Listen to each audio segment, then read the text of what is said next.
Pierre-André Valade, bonjour. Bonjour. Donc, vous préparez actuellement les espaces acoustiques avec l'orchestre de la Haute École des Arts de Zurich.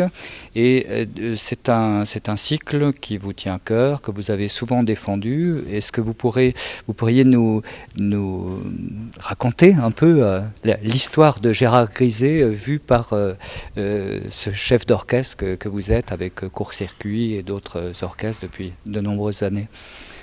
Alors avec la musique de Griset, évidemment, j'ai une histoire qui date du début de ma direction d'orchestre. Même en tant que flûtiste autrefois, j'avais déjà joué sa musique, donc je connaissais depuis de très nombreuses années.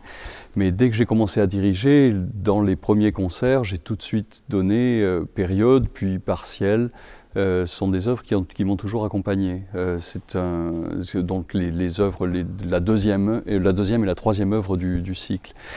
Et ce cycle des espaces acoustiques, c'est vraiment pour moi c'est pas seulement mon interprétation de cette idée, mais c'est vraiment un fait.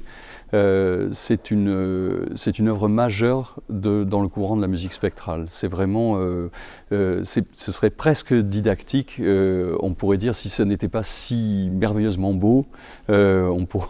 C'est merveilleusement beau et didactique à la fois sur la musique spectrale. Griset a composé ses œuvres entre 1974 et 1986, si mon souvenir est exact, donc sur une période de 11 à 12 ans. Il a commencé par Période. Période a été la première pièce, puis il a commencé Période partielle, prologue, puis modulation, transitoire, épilogue. Et ce cycle de 6 pièces est une sorte de voyage absolument épique, vraiment dans le son, dans les structures du son. Et la caractéristique pour moi de ces musiques et ce que je m'attache à donner dans cette version des espaces acoustiques, chaque fois que je dirige ces 6 œuvres, ou ces 5 œuvres, puisque l'œuvre pour alto solo n'est pas dirigée, c'est d'avoir une trajectoire entre les 6 œuvres. Et la notion de trajectoire chez Griset, c'est une notion vraiment très importante. C'est ce qui fait, je trouve, la cohérence du cycle. C'est une présence très forte d'une certaine forme de dramaturgie, finalement, déjà dans l'orchestration, puisqu'il y a cette pièce pour alto solo, puis ensuite 7 instruments, puis 18 instruments, ces 3 pièces étant enchaînées sans aucun silence entre les pièces. Les 18 musiciens de la 3e pièce sont déjà sur scène lorsque l'on commence la pièce pour alto solo.